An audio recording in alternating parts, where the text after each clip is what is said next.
Luxor Temple was already considered an ancient ruin when Julius Caesar visited. It was a massive, functioning religious center while the United States was still a collection of colonies arguing about taxes on tea. These seated figures guarding the entrance are Ramesses II.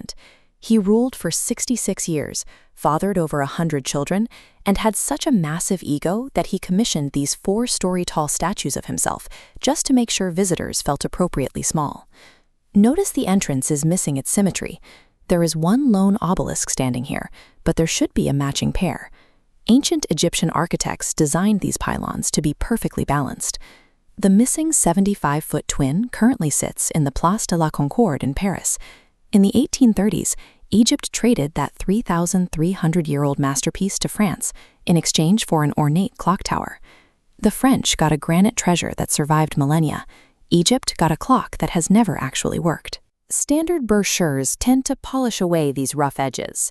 The real history of Luxor is a tangle of stolen faces, bizarre architectural pivots, and historical squatters that the official guides rarely mention.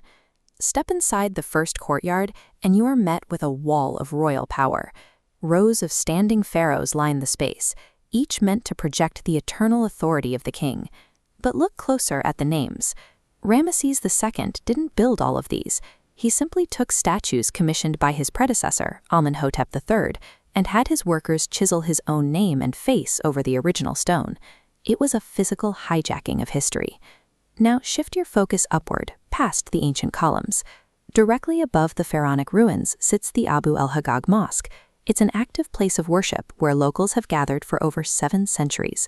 For hundreds of years, this entire temple was buried under sand and debris. When the mosque was built in the 1200s, the ground was actually the buried roof. Archaeologists eventually cleared the sand away, leaving the mosque perched on top. Luxor is a living palimpsest, a place where a functioning medieval holy site literally rests on the shoulders of a courtyard stolen from an earlier king. Moving past the first court brings you into the Great Colonnade. Because successive rulers kept adding new entrances to the front, walking deeper into the temple requires you to move backward through the centuries. These 50-foot columns were the focal point of the Opet festival. Once a year, priests would carry sacred statues of the gods in a massive processional from nearby Karnak, turning this hall into a grand corridor for a divine parade. This reversed layout means modern visitors must peel back layers of stone and ego to reach the oldest, most sacred foundations at the very back of the site.